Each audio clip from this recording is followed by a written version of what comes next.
Colin Baker here, or Old Sixy as I am otherwise known, in my guise as that most famous of Time Lords, as it is my great pleasure to play the Sixth Doctor in Doctor Who. And it's also my very great pleasure to welcome you aboard and into the TARDIS.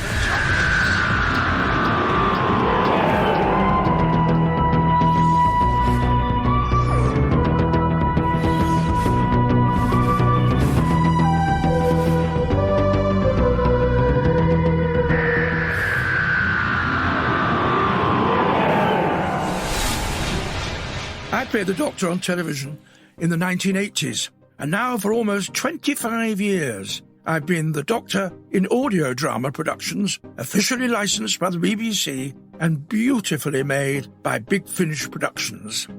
And this is what this podcast is all about, Doctor Who audio drama from Big Finish. Each edition of Into the TARDIS will feature an exciting episode of Doctor Who, starring cast from the TV series, with a whole host of new friends, villains, aliens, monsters, you name it. Some of them old favourites, some of them brand new.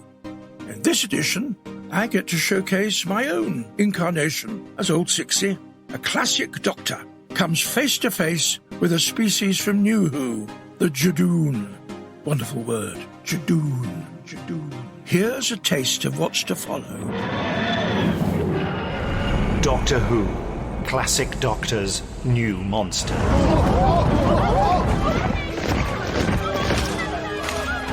More of them? What is the meaning of this intrusion? As I was attempting to explain, Your Honour, I'm afraid these gentlemen are the ones with the power here. Gentlemen? Well, rhino-form bipeds, if you prefer. Your Honour, may I present to you the Judoon. Hello, I'm the... All integrity breached.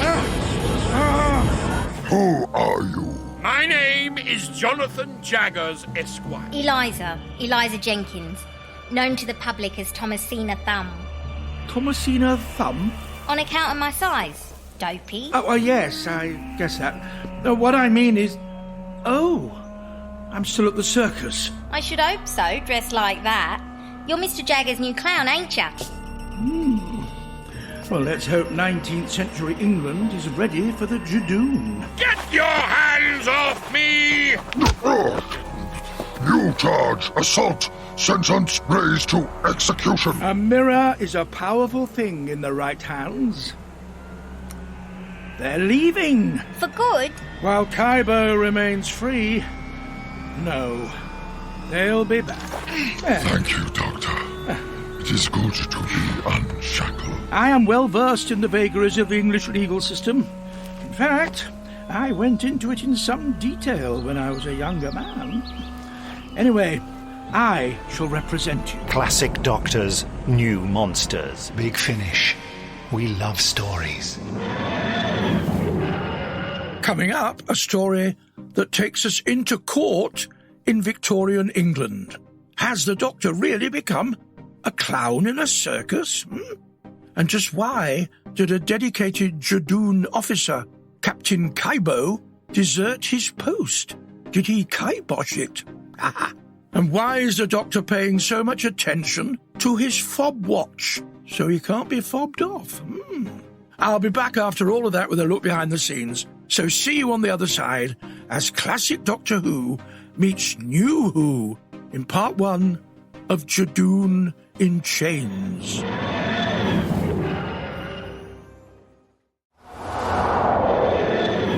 Now, those judicial rhinos in armour are relentless. So is the Doctor, right?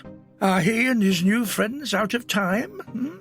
Find out next time as we conclude with part 2 of this exciting story. I can't wait to find out what happens. And it happened to me and I've forgotten.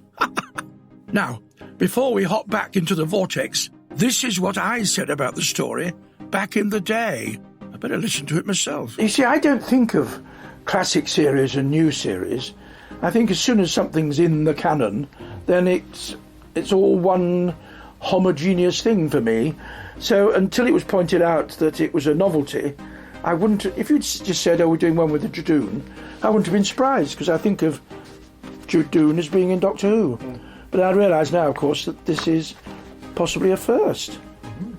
Or one of several firsts. My name is Paul Morris and I co-wrote Judoon in Chains. Don't you think your uninvited guests are a rather more pressing problem? The brief from the beginning was that this would be one of the set of adventures mixing classic Doctors with new monsters, and we had the title, Judoon in Chains, and the suggestion that a solitary Judoon had been captured and that his fellow Judoon would be coming looking for him. Where is Kaibo? That is none of your concern. Kaibo is my property. It seemed very obvious to us that the way to go with this was to take it down the Elephant Man route, and that's how the idea of Kaibo as the Rhinoceros Man came about. Simon and Paul did my the first story of my final story, which I loved. So it was reassuring to see their names on the script. And it's a lovely script. It's fun, because the Judoon are rather sweet, kind of literal creatures that the Doctor can not exactly manipulate, but because he understands their thought process, can use it to his advantage as well as the Judoon's advantage. The Judoon are like, well, they're kind of bureaucrats, really. And if you can find a rule that can distract them from the rule they're trying to follow, then you've got a chance with them. The fact that they're shaped like rhinoceroses on legs is incidental. Now, don't forget that Doctor Who, the worlds of Doctor Who, and more besides, live on at bigfinish.com. So be sure to visit. And so, will the Doctor be able to have his day in court? Find out next time, as you come with me into the TARDIS.